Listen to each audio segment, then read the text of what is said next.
Rasul sallallahu alaihi wasallam seumur hidup tidak pernah mengumandangkan azan seumur hidup beliau. Ada sebabnya.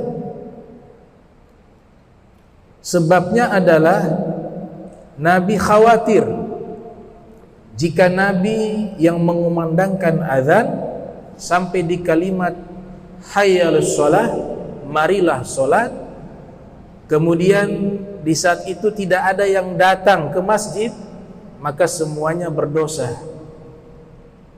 Kenapa? Karena menjawab panggilan Nabi itu wajib hukumnya dan harus segera ditunaikan. Nabi tinggalkan itu. Dan dikhawatirkan menjadi satu perkara yang wajib. Secara hukum, solat berjamaah di masjid terjadi khilaf di kalangan para fuqaha. Di dalam mazhab Syafi'i ini ada dua pendapat yang tarjih, pendapat yang kuat. Pendapat pertama, solat berjamaah di masjid atau secara umum solat berjamaah itu hukumnya fardu kifayah menurut Imam An-Nawawi yang lahir 631 Hijriah, wafat 676 Hijriah, di dalam kitabnya Al-Majmu'. Fardu kifayah artinya jika tidak dilakukan solat tersebut secara berjamaah di masjid, tidak ada orang yang solat, maka satu kampung berdosa. Tapi jika sudah ada yang melakukannya, walaupun 2 orang, walaupun 3 orang, maka tidak terkena dosa satu kampung tersebut selama mereka mengerjakan solat. Itu namanya fardu kifayah. Pendapat kedua mengatakan sunnah muakkadah dalam mazhab Syafi'i. Itu pendapat Imam Rafi' mengatakan sunnah muakkadah. Pendapat mazhab Hambali menyatakan hukumnya wajib solat berjamaah di masjid, atau secara umum wajib solat 5 waktu itu secara berjamaah, pendapat mazhab Hambali. Dan wajib menurut pendapat mazhab Hanafi. Kesimpulannya, terjadi khilaf di kalangan para ulama tentang status solat wajib berjamaah. Namun jika Nabi yang azan, seandainya di zaman tersebut Rasulullah yang azan kalimat hayya 'alas shalah, maka mutlak menjadi wajib. Yang terlambat datang berdosa, yang tidak sholat di masjid berdosa. Nabi tidak mau memberatkan umatnya, maka Nabi tinggalkan azan. Yang diberikan perintah azan adalah Sayyiduna Bilal dan Abdullah ibni Ummi Maktum. Itu bentuk kasih sayang Nabi kepada umatnya. Oleh sebab itu ada firman di dalam surat At-Taubah, laqad ja'akum rasulun min anfusikum azizun ma'anittum harisun 'alaikum bil mu'minina raufur rahim. Sungguh telah datang kepada kalian seorang rasul yang berasal dari kalian. Dalam satu qiraah min anfasikum, yang paling mulia di antara kalian. Beliau merasa berat jika ada sesuatu yang membuat kalian susah, dan beliau sangat bersungguh-sungguh ingin menyelamatkan kalian. Beliau Rasul sangat kasih dan penyayang kepada orang-orang yang beriman. Raufur Rahim sifatnya Allah Subhanahu wa ta'ala. Innallaha bin nasi la raufur rahim. Sesungguhnya Allah kepada manusia sangat belas kasih, sangat penyayang. Namun sifat ini Allah berikan kepada Nabi Muhammad sallallahu alaihi wasallam. Nah, nama-nama Allah disebut dengan al-asma, lillahil asmaul husna. Allah memiliki nama-nama yang indah. Allah juga memiliki sifat, as-sifatu, sehingga Imam Al-Baihaqi menyusun satu kitab berjudul Al-Asma was Sifat. asma dan sifat-sifatnya Allah Subhanahu wa taala. Al-asma tata'allaqu bil fi'li was sifat tata'allaqu bidzat. Kalau nama-nama Allah berkaitan dengan perbuatan Allah. Kalau sifat-sifat Allah berkaitan tentang zatnya Allah Subhanahu wa taala. Allah berikan sifat itu kepada Nabi, Raufur Rahim, pengasih, penyayang. Sama seperti Bismillahirrahmanirrahim. Jadi Nabi itu adalah manifestasi daripada sifat kasih sayangnya Allah dengan adanya Nabi kita Muhammad sallallahu alaihi wasallam. Di dalam hadis Sahihul Bukhari disebutkan oleh Imam Bukhari yang lahir pada tahun 194 Hijriah, wafat 256 Hijriah, ada sahabat namanya Abu Sa'id Ibnul Mu'alla. Abu Sa'id Ibnul Mu'alla mengatakan, kuntu usalli fil masjid fada'ani Rasulullah sallallahu alaihi wasallam. Pada satu hari aku sedang sholat di masjid. Ini konteksnya berkaitan tentang menjawab panggilan Nabi. Nabi memanggilku di saat aku sedang sholat. Falam ujibhu. Aku tidak menjawab panggilan Nabi karena sedang sholat. Selesai daripada sholat, fa'ataituhu, aku mendatangi Rasul. Kemudian aku menyatakan, ya Rasulullah, tadi aku tidak menjawab panggilanmu karena aku sedang sholat. Kuntu usolli. Faqala Rasul sallallahu alaihi wasallam, kemudian Nabi sallallahu alaihi wasallam bersabda, alam yaqul Allahu ta'ala istajibu lillahi wa li rasulihi idza da'akum lima yuhyikum. Jawablah panggilan Allah dan Rasulnya apabila dia memanggil kalian. Para ulama yang menjelaskan makna hadis tersebut, mereka menyatakan menjawab panggilan Nabi hukumnya fardhu ain, hukumnya wajib. Bahkan dari konteks hadis ini, menjawab panggilan Nabi itu lebih wajib dari sholat 5 waktu. Nabi menyebutkan ayat tersebut dengan maksud, kalau saya memanggil dirimu Abu Sa'id, walaupun engkau dalam keadaan sholat, engkau wajib membatalkan sholat tersebut untuk menjawab panggilanku. Itu maksud daripada penjelasan Nabi kita Muhammad sallallahu alaihi wasallam. Al-Imam Abu Qasim As-Suhaili Al-Andalusi yang lahir pada tahun 508 Hijriah, wafat pada tahun 581 Hijriah, memiliki satu karya ilmiah, kitab sejarah Nabi berjudul Ar-Rawdul Unf. Diceritakan di dalam kitab tersebut ada seorang sahabat bernama Hanzalah. Hanzalah ini baru menikah, sudah mendapatkan kabar besok harinya akan berjihad, berperang fi sabilillah bersama Rasul sallallahu alaihi wasallam. Pada waktu itu peperangannya adalah Ghazwatul Uhud, perang Uhud. Hanzalah melapor kepada Nabi meminta izin, ya Rasulullah, saya izin sebentar malam saya mau bersama istri saya, pengantin baru menikah. Nabi izinkan. Layaknya pengantin baru, malam pertama. Tiba waktu pagi, ada seruan menyatakan untuk segera keluar dari rumah untuk ikut serta bersama Nabi di dalam jihad fisabilillah. Hanzalah mendengar panggilan itu, spontan ia menjawab dengan segera ia keluar, mengambil baju besinya, pedangnya, buru-buru keluar dari rumahnya, ikut rombongan Rasul sallallahu alaihi wasallam berjihad. hingga beliau lupa mandi janabah. Lupa mandi janabah. Ikut Nabi di dalam peperangan tersebut, terjadi duel dengan Abu Sufyan. Hanzalah hampir saja membunuh Abu Sufyan. Abu Sufyan berteriak. Kemudian kawan-kawannya Abu Sufyan mendengar teriakannya Abu Sufyan, akhirnya mereka mengeroyok Hanzalah.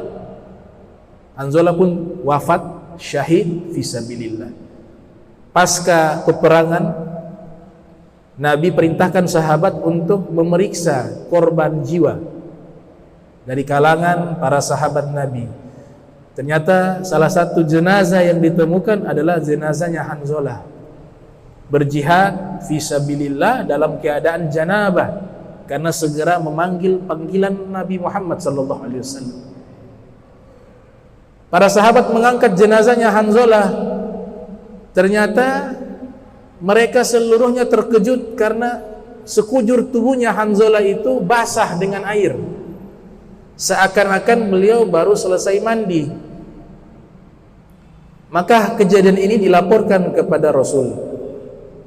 Rasul sallallahu alaihi wasallam menceritakan bahwa malaikat memandikan janabah kepada Hanzalah karena ia wafat di jalan Allah dalam keadaan janabah, sebab ia segera menjawab panggilan Allah dan panggilan Rasulullah sallallahu alaihi wasallam.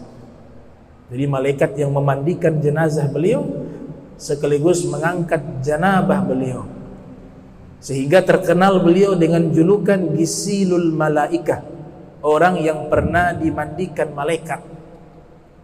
Gelar ini gelar kehormatan yang populer di kalangan sahabat. Gelar ini dimiliki oleh Hanzalah, buah daripada cepat menjawab panggilan Rasul sallallahu alaihi wasallam. Hanzalah. Riwayat yang lain menyatakan ketika Nabi melihat jenazah Hanzalah, Nabi menutup matanya.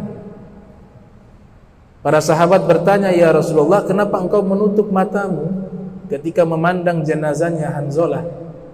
Nabi mengatakan, di samping jenazahnya Hanzalah ada bidadari-bidadari, maka saya menutup pandangan mata saya. Itulah buah daripada syahadah. Rasul sallallahu alaihi wasallam, sebagaimana yang tadi dikutip di dalam firman Allah Subhanahu wa taala, sangat penyayang, belas kasih kepada umatnya.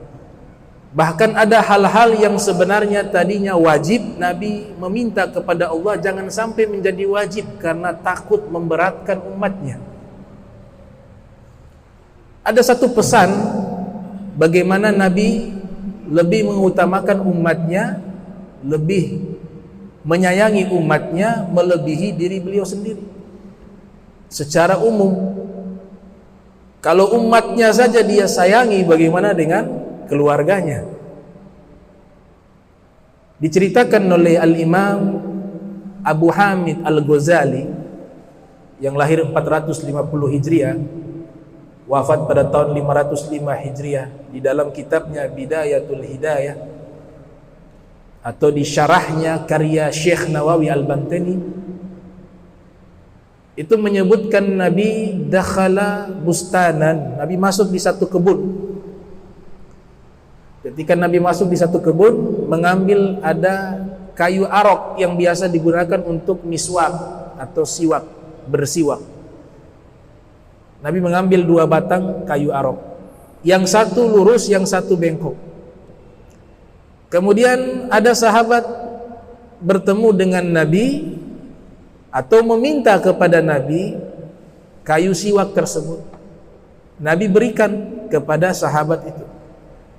Nabi berikan yang lurus. Yang lurus kayu siwaknya artinya yang paling bagus. Tapi yang bengkok Nabi ambil untuk diri beliau.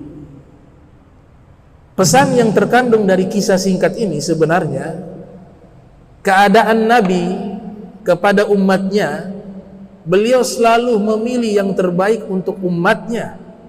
Jika ada syariat yang satunya mudah dan yang satunya lebih mudah, pasti Nabi pilih yang lebih mudah untuk kita.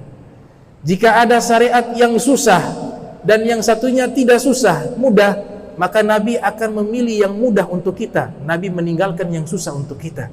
Itu sifatnya Rasul sallallahu alaihi wasallam. Dan ini dinyatakan oleh istri beliau, Sayyidatuna Aisyah, sebagaimana hadis yang diriwayatkan oleh Imam Bukhari dalam sahihnya dan Imam Muslim. Beliau mengatakan, ma khuyyiran Nabi sallallahu alaihi wasallam baina amrain illa akhadha aisarahumma ma lam yakun ithma. Apabila Nabi diberikan pilihan oleh Allah tentang dua perkara, maka pasti Nabi akan memilih perkara yang paling mudah selama perkara tersebut tidak mendatangkan dosa, kata Sayyidatuna Aisyah. Jadi banyak syariat-syariat yang sebenarnya Nabi mampu lakukan, itu Nabi tinggalkan karena khawatir memberatkan umatnya.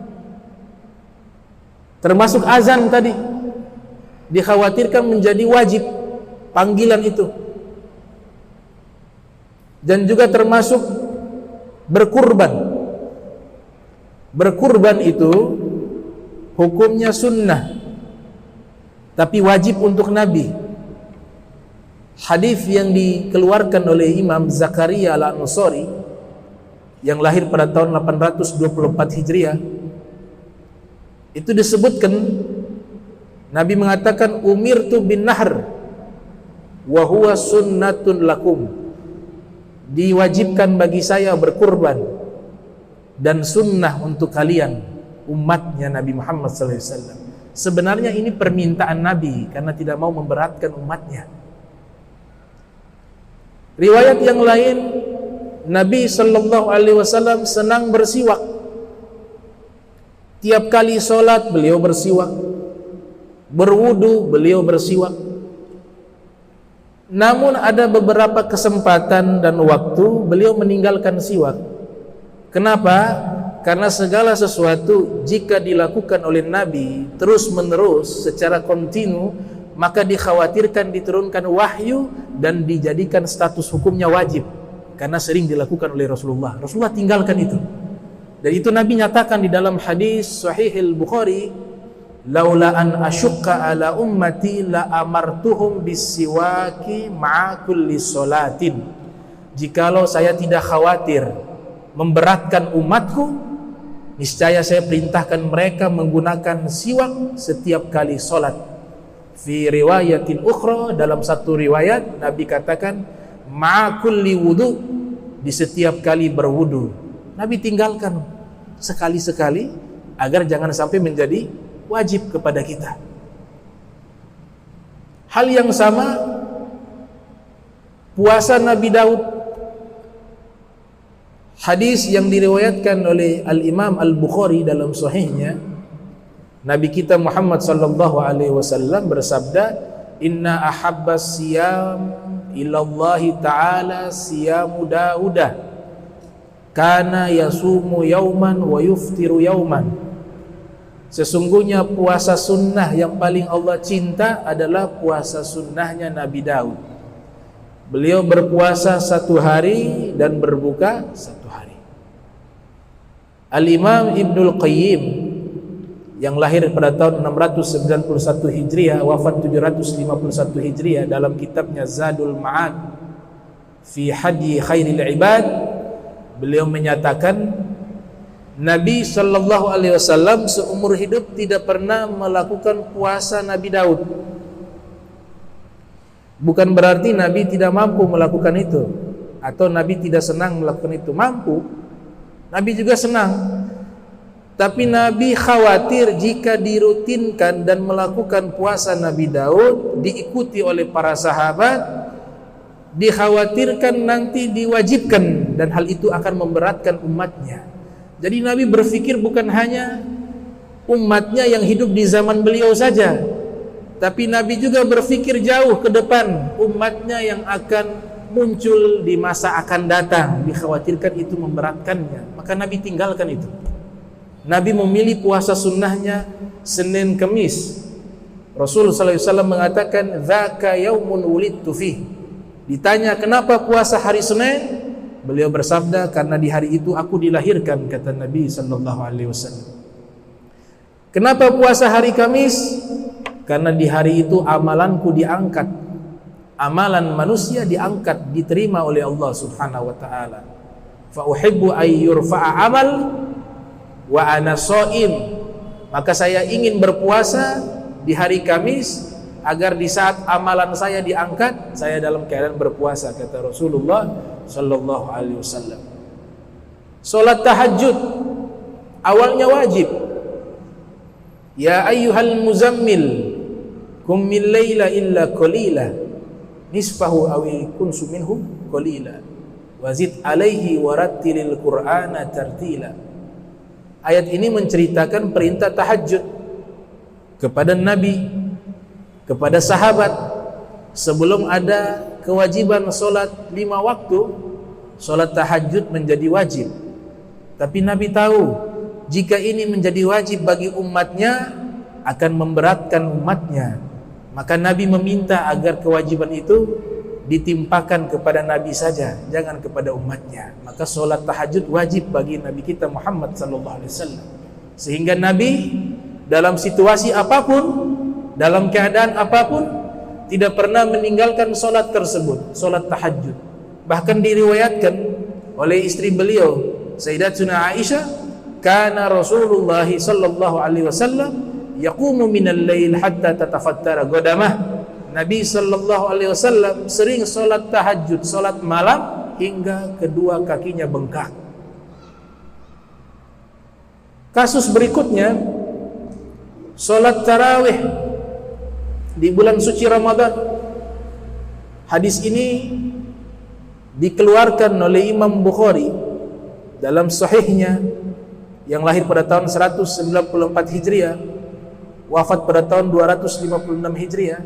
Dan hadis ini juga dikeluarkan oleh Imam Muslim di dalam sahihnya, yang lahir tahun 204 Hijriah, wafat 261 Hijriah. Dan hadis ini dikeluarkan juga oleh Imam Malik ibn An-Nas, yang lahir pada tahun 93 Hijriah, wafat pada tahun 179 Hijriah, di dalam kitab Al-Muwatta.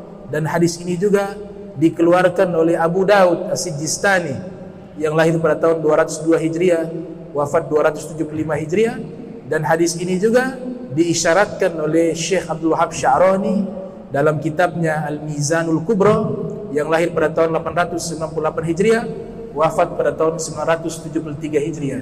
Dari istri beliau, Sayyidatuna Aisyah, mengatakan Rasul sallallahu alaihi wasallam ketika tiba bulan suci Ramadan, selesai melaksanakan solat Isya, beliau solat, kita kenal dengan solat tarawih. Hari pertama beliau solat, ada beberapa orang sahabat ikut solat tersebut bersama Nabi. Hari kedua mulai banyak yang datang ikut solat tarawih bersama Nabi. Hari ketiga membludak masjid penuh, semuanya ikut solat tarawih bersama Nabi sallallahu alaihi wasallam. Apa yang terjadi? Nabi melihat mereka sudah penuh itu masjid dengan manusia. Kemudian besok harinya, hari keempat, selesai Isya, Nabi masuk ke rumah. Para sahabat menanti-nanti untuk ikut solat tarawih. Ternyata Nabi tidak solat tarawih di masjid. Nabi melakukan solat tarawih di rumah. Mereka menunggu kedatangan Nabi. Karena Nabi tahu mereka sedang menunggu kedatangan Nabi. Nabi keluar ke masjid, masuk ke masjid. Kemudian Nabi mengatakan alasannya kenapa beliau tidak solat tarawih bersama mereka di masjid, tapi beliau memilih solat tarawih di rumah. Beliau katakan, illa anni khasyitu an tufrada alaikum. Saya tinggalkan ini karena saya khawatir jika kita solat tarawih berjamaah sebulan penuh di bulan suci Ramadan, saya khawatir nanti diwajibkan solat tarawih. Saya khawatir memberatkan umatku, kata Nabi Muhammad SAW. Ini Raufur Rahim, sangat penyayang, sangat pengasih kepada umatnya sallallahu alaihi wa alihi wasallam. Dan banyak syariat-syariat yang Nabi tinggalkan karena khawatir diwajibkan hal tersebut. Ada satu kitab Hikmatu Tasrih wa Falsafatuh, berjudul Hikmatu Tasrih wa Falsafatuh. Salat wajib yang diwajibkan kepada kita 5 waktu, tapi salat zuhur sama asar tidak ada suara ketika dibaca surat tersebut. Salat maghrib ada suaranya, jahar. Salat isya ada suaranya. Salat subuh ada suaranya. Ternyata ada hikmahnya daripada syariat tersebut. Kewajiban salat sudah ada sejak Nabi berada di Makkah Al-Mukarramah. Kenapa salat zuhur dan asar tidak mengeluarkan suara? Karena di waktu tersebut itu banyaknya kesibukan manusia dan banyaknya orang-orang musyrik. Pada saat itu ibadah yang dilakukan sembunyi-sembunyi, dakwah juga dakwah yang sembunyi-sembunyi. Maka khawatir jika dibaca surat terdengar oleh orang-orang musyrik, maka nantinya akan membahayakan keselamatan umat Nabi Muhammad SAW yang hidup pada waktu itu bersama Nabi di kota Makkah Al-Mukarramah, sehingga tidak dibaca surat di waktu tersebut karena begitu ramainya orang musyrik beraktivitas di waktu itu. Di zaman tersebut, jika tiba waktu maghrib, maka di waktu itulah mereka beristirahat, tidur. Sehingga Nabi mensyariatkan untuk membaca surat dengan suara yang keras, bil jahr. Karena waktu itu mereka semua sedang istirahat, mulai dari subuh, isya sampai dari maghrib, isya sampai subuh. Dan ini dipatenkan oleh Nabi. Tidak diminta dirubah oleh Nabi, maka dijadikan syariat sampai saat ini. Kita sholat zuhur, sholat asar tidak mengeluarkan suara, tapi ketika maghrib, isya, subuh kita mengeluarkan suara membaca surat di 2 rakaat awal sholat isya, dan 2 rakaat awal sholat maghrib, dan 2 rakaat di sholat subuh. Kenapa dilakukan syariat ini? Karena Nabi kasihan, berkasih sayang kepada umatnya, khawatir nanti membahayakan umatnya. Bahkan Rasul sallallahu alaihi wasallam di dalam satu riwayat itu meminta kepada Allah agar segala sesuatu yang memberatkan umatnya, kalau beliau mampu memikulnya, maka berikanlah kepadaku, kata Nabi, biar aku yang memikulnya berat daripada segala sesuatu, asalkan umatnya itu tidak mengalami hal yang menyulitkan, tidak memberatkan umatnya. Itulah Raufur Rahimnya Nabi Muhammad sallallahu alaihi wasallam. Dan ini luar biasa, semua sifat-sifat Nabi, nama-nama Nabi yang diberikan oleh Allah Subhanahu wa taala, disebutkan oleh Ibnu Arabi, itu ratusan nama, ratusan gelar. Bahkan dikatakan sebagian ulama ribuan gelar Nabi Muhammad SAW. Di dalam terminologi adat istiadat Arab di zaman tersebut, makin banyak memiliki gelar makin mulia. Kathratul asma tadullu ala syarafil musamma.